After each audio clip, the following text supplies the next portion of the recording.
Good morning everyone, welcome to civil services study. Practice set number 109 पर आ जाइए UPPSC के लिए और प्रैक्टिस करेंगे। इसमें हम करंट अफेयर्स के प्रश्नों पर इस टेस्ट सीरीज़ की प्लेलिस्ट का लिंक आपको डिस्क्रिप्शन बॉक्स में मिल जाएगा। वहां पर आप टेस्ट नंबर 1 से लेकर 109 तक पहुंच सकते हैं। टेलीग्राम चैनल से जुड़ जाएगा सिविल सर्विसेज स्टडी के। तो चलिए स्टार्ट करते हैं, देखते हैं पहला प्रश्न क्या है। 2 स्टेटमेंट वाला ये प्रश्न है। पहला स्टेटमेंट है, 7 जनवरी 2022 को केंद्रीय जल शक्ति मंत्री गजेंद्र सिंह शेखावत ने वर्ष 2020 के लिए तीसरे राष्ट्रीय जल पुरस्कार के विजेताओं की घोषणा की है। राष्ट्रीय जल पुरस्कार 2020 में उत्तर प्रदेश को जल संरक्षण प्रयासों में सर्वश्रेष्ठ राज्य के रूप में चुना गया है। ठीक है, उत्तर प्रदेश को 2020 में जल संरक्षण प्रयासों में सर्वश्रेष्ठ राज्य के रूप में चुना गया है और ये तीसरी बार है, यानी पहली बार होगी फिर 2018 में। ठीक है, तो करेक्ट है, बिल्कुल उत्तर प्रदेश को ही चुना गया है। दोनों के दोनों स्टेटमेंट, ये सी है इसका आंसर। तो हाल ही में जल शक्ति मंत्री गजेंद्र सिंह शेखावत ने राष्ट्रीय जल पुरस्कार 2020 में जल संरक्षण के प्रयासों के लिए उत्तर प्रदेश को पहला पुरस्कार दिया। सर्वश्रेष्ठ राज्य की श्रेणी में पहला पुरस्कार उत्तर प्रदेश को मिला है, दूसरे स्थान पर राजस्थान, तीसरे पर तमिलनाडु। ठीक है, और 2018 में जल शक्ति मंत्रालय द्वारा पहला राष्ट्रीय जल पुरस्कार प्रदान किया गया था, यानी ये तीसरी बार है। क्वेश्चन नंबर 2 पर आ जाइए। निम्नलिखित में से किस तारीख को राष्ट्रीय स्टार्टअप दिवस मनाया जाएगा? मनाया जा चुका है। ठीक है, राष्ट्रीय स्टार्टअप दिवस मनाया गया 16 जनवरी को, ऑप्शन नंबर ए। तो 16 जनवरी को राष्ट्रीय स्टार्टअप दिवस के रूप में चिन्हित करने की घोषणा की गई है। ठीक है, याद रखिएगा। क्वेश्चन नंबर 3 पर आ जाइए। हाल ही में किस देश को हराकर भारत ने अंडर 19 एशिया कप चैंपियनशिप जो है वो जीती है क्रिकेट की? भारत ने श्रीलंका को हराया है। ठीक है, अंडर 19 में, और ये जो है दुबई में आयोजित हुई है हाल ही में। तो भारत ने श्रीलंका को हराकर अंडर 19 का एशिया कप चैंपियनशिप जीता और ये दुबई में आयोजित हुआ, याद रखिएगा। क्वेश्चन नंबर 4 पर आ जाइए। उस देश का नाम बताइए जिसने हाल ही में ब्रह्मोस मिसाइल आयात हेतु भारत से समझौता किया है। वो है फिलीपींस।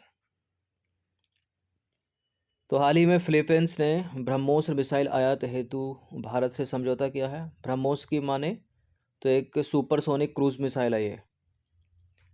नंबर 5 है, केंद्रीय आयुष मंत्री द्वारा हाल ही में हार्टफुलनेस इंटरनेशनल योगा अकादमी की आधारशिला रखी, कहाँ पर रखी है? ये रखी है हैदराबाद में, ऑप्शन नंबर सी। तो केंद्रीय आयुष मंत्री द्वारा हाल ही में हार्टफुलनेस इंटरनेशनल योगा अकादमी की जो आधारशिला रखी गई है वो हैदराबाद में रखी गई है। हाल ही में लगातार दूसरी बार फीफा के सर्वश्रेष्ठ फुटबॉलर चुने गए हैं, कौन इनमें से? Robert Lewandowski, option number C. तो हाल ही में लगातार दूसरी बार फीफा के सर्वश्रेष्ठ फुटबॉलर रॉबर्ट लेवांडोवस्की को चुना गया। नंबर 7 है, आईसीसी महिला क्रिकेट विश्व कप 2022 का आयोजन कहाँ प्रस्तावित है, यानी इस साल ही होना है। ये कहाँ होगा? ये न्यूजीलैंड में होगा। तो आईसीसी महिला क्रिकेट विश्व कप का 12वां संस्करण न्यूजीलैंड में 4 मार्च से 3 अप्रैल 2022 तक आयोजित होगा और मूल रूप से यह फरवरी मार्च 2021 में प्रस्तावित था, जिसे कोविड-19 के कारण स्थगित कर दिया गया था। नंबर 8 पर आ जाइए। हाल ही में रूस के सीमावर्ती किस देश के साथ आपसी तनाव बढ़ता जा रहा है? ठीक है, न्यूज़ में है, यह भी हाल ही में यूक्रेन के साथ हो रहा है।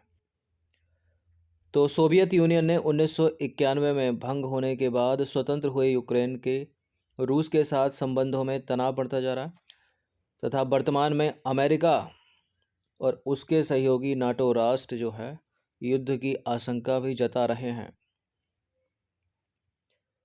क्वेश्चन नंबर 9 पर आ जाइए। स्टेटमेंट वाला प्रश्न है, 2 स्टेटमेंट है, बताने कि इनमें से कौन सा करेक्ट होगा। टोंगा प्रायद्वीप प्रशांत महासागर में स्थित है।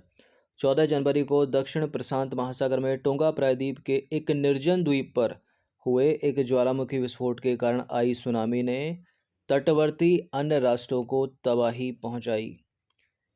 ठीक है, ये 1-2 चीज़ यहाँ याद रखने की। टोंगा प्रायद्वीप कहाँ पर? प्रशांत महासागर में, पैसिफिक ओशन में। ठीक है, करेक्ट हैं दोनों के दोनों स्टेटमेंट, यहाँ पर सी है इसका आंसर। 10वां प्रश्न है, भारतीय सेना के किस विध्वंसक युद्धपोत में 18 जनवरी 2022 को, यानी हाल ही की घटना है, विस्फोट हो गया इसमें और 3 कर्मचारियों की मृत्यु हो गई। ऐसा हुआ INS रणवीर पर। तो INS रणवीर में मुंबई में एक AC कंपार्टमेंट में विस्फोट हो जाने के कारण दुर्घटना हो गई, जिसमें 3 कर्मचारियों की मृत्यु हो गई। सोवियत संघ में निर्मित INS रणवीर अप्रैल 1986 में भारतीय नौसेना में शामिल किया गया था। क्वेश्चन नंबर 11 पर आ जाइए। स्टेटमेंट वाला प्रश्न है, 2 स्टेटमेंट है, बताने कि इनमें से कौन सा करेक्ट होगा। पहला स्टेटमेंट है, भारतीय मौसम विभाग के अनुसार बीता वर्ष 2021 1901 के पश्चात अब तक का 5वां सबसे गर्म वर्ष रहा और 1901 के पश्चात अब तक का सर्वाधिक गर्म वर्ष 2016 को माना जाता है। ये दोनों के दोनों स्टेटमेंट करेक्ट हैं एकदम।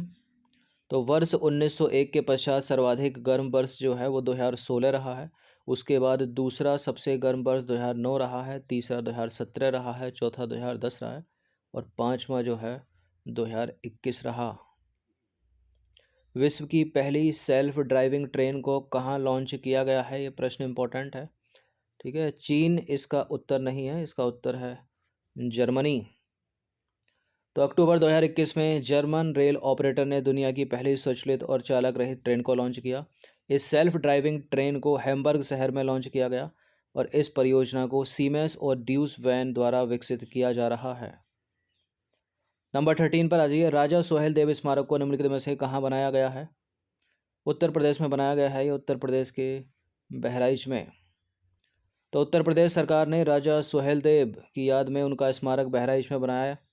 माना जाता है कि 11वीं सदी में महमूद गजनवी के भारत पर आक्रमण के समय सालार मसूद गाजी ने बहराइच पर आक्रमण किया, लेकिन वहाँ के राजा सोहेल देव से बुरी तरह पराजित होकर मारा गया था वो।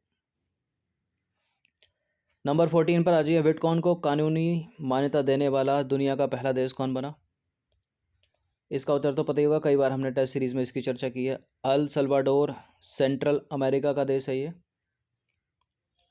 तो मध्य अमेरिका का एक छोटा सा तटीय देश अल सल्वाडोर बिटकॉइन को कानूनी निविदा के रूप में अपनाने वाला दुनिया का पहला देश बन गया। कानूनी निविदा का आशय क्या है? किसी विशिष्ट राजनीतिक अधिकार क्षेत्र के भीतर कानूनी रूप से मान्यता प्राप्त धन। बिटकॉइन की बात करें तो बिटकॉइन एक प्रकार की क्रिप्टो करेंसी है, जिसे वर्ष 2009 में प्रस्तुत किया गया था, जो किसी को भी जो है तुरंत भुगतान करने में सक्षम बनाती है।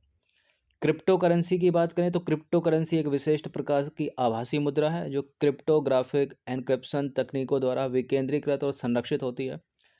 जैसे बिटकॉइन हो गई, एथेरियम हो गई, रिप्पल हो गई, ये क्या है? क्रिप्टो करेंसी के एग्जाम्पल हैं।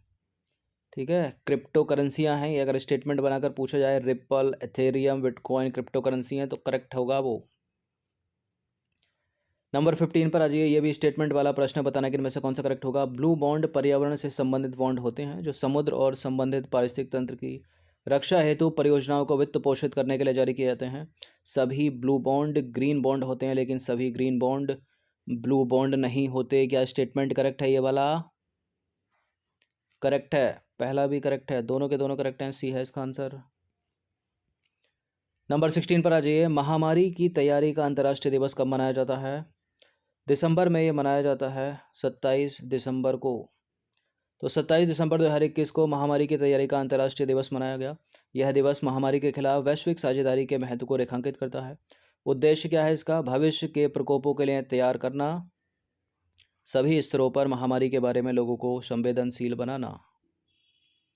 नंबर 17 पर आ जाइए। दिसंबर 2021 में किसने International Organization of Securities Commission के Advance Multilateral Memorandum of Understanding पर हस्ताक्षर किए हैं? सेवी ने किए हैं। तो 22 दिसंबर 2021 को सेवी ने, Security and Exchange Board of India ने International Organization of Securities Commission के Advance Multilateral Memorandum of Understanding पर हस्ताक्षर किया है, याद रखिएगा। नंबर 18 पर आ जाइए। राष्ट्रीय उपभोक्ता अधिकार दिवस कब मनाया जाता है? राष्ट्रीय उपभोक्ता अधिकार दिवस दिसंबर में मनाया जाता है, तो 15 मार्च को हटा दीजिए। दिसंबर में भी कब? 24 दिसंबर को यह मनाया जाता है। तो 24 दिसंबर 2021 को राष्ट्रीय उपभोक्ता अधिकार दिवस यानी नेशनल कंज्यूमर राइट डे मनाया गया। उद्देश्य क्या है? उपभोक्ताओं को उनके अधिकारों एवं जिम्मेदारियों के प्रति जागरूक करना। और 24 दिसंबर 1986 को उपभोक्ता संरक्षण अधिनियम लागू हुआ था, याद रखिएगा। क्वेश्चन नंबर 19 पर आ जाइए। दिसंबर 2021 में हिंदुस्तान एरोनॉटिक्स लिमिटेड यानी हाल ने निम्नलिखित में से किस स्वदेशी कंपनी के साथ हल्के लड़ाकू विमान तेजस के आधुनिकीकरण हेतु समझौता किया है? भारत इलेक्ट्रॉनिक्स लिमिटेड के साथ किया है।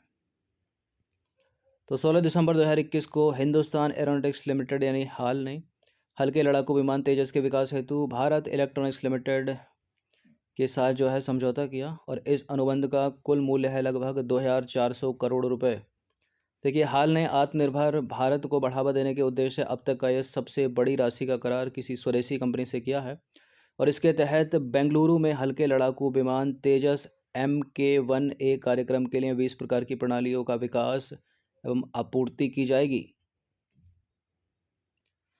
यह 20वां प्रश्न है, अंतिम प्रश्न है। अंतर्राष्ट्रीय सौर गठबंधन यानी इंटरनेशनल सोलर अलायंस की शुरुआत निम्नलिखित में से किस देश द्वारा की गई थी? ISA है इसका उत्तर भारत।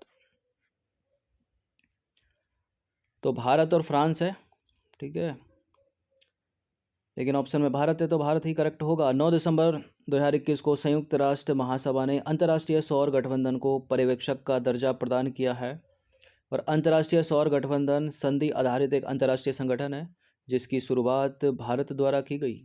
देखिए, भारत के प्रधानमंत्री नरेंद्र मोदी ने और फ्रांस के पूर्व राष्ट्रपति फ्रांसवा ओलांद द्वारा 30 नवंबर 2015 को फ्रांस के पेरिस में इस संगठन की घोषणा की गई थी। अब देखिए, अंतर्राष्ट्रीय सौर गठबंधन का जो मुख्यालय है, जो हेडक्वार्टर है, वो भारत में है, ठीक है, गुरुग्राम में। अंतर्राष्ट्रीय सौर गठबंधन one sun one world one grid को लागू करने हेतु एक नोडल एजेंसी है। अगर एग्जाम में one sun one world one grid से रिलेटेड कोई स्टेटमेंट है तो समझ जाइएगा अंतर्राष्ट्रीय सौर गठबंधन की बात हो रही है, ठीक है। और इसके फलस्वरूप अंतर्राष्ट्रीय सौर गठबंधन अब वैश्विक ऊर्जा वृद्धि और विकास में और अधिक सहयोग एवं गति प्रदान करने में सक्षम होगा। तो ये 20 प्रश्न थे करंट अफेयर्स से रिलेटेड। इनकी प्रैक्टिस एक बार कर लीजिएगा। जितने भी स्टूडेंट UKPSC PCS वाले हैं वो भी साथ साथ प्रैक्टिस करते रहिए। ये यूपी वाले जो प्रश्न होते हैं उसको छोड़ दिया कीजिए। धन्यवाद। टेलीग्राम चैनल से जुड़ जाएगा सिविल सर्विस स्टडी के लेटेस्ट टेस्ट का नोटिफिकेशन सही समय पर पाने के लिए।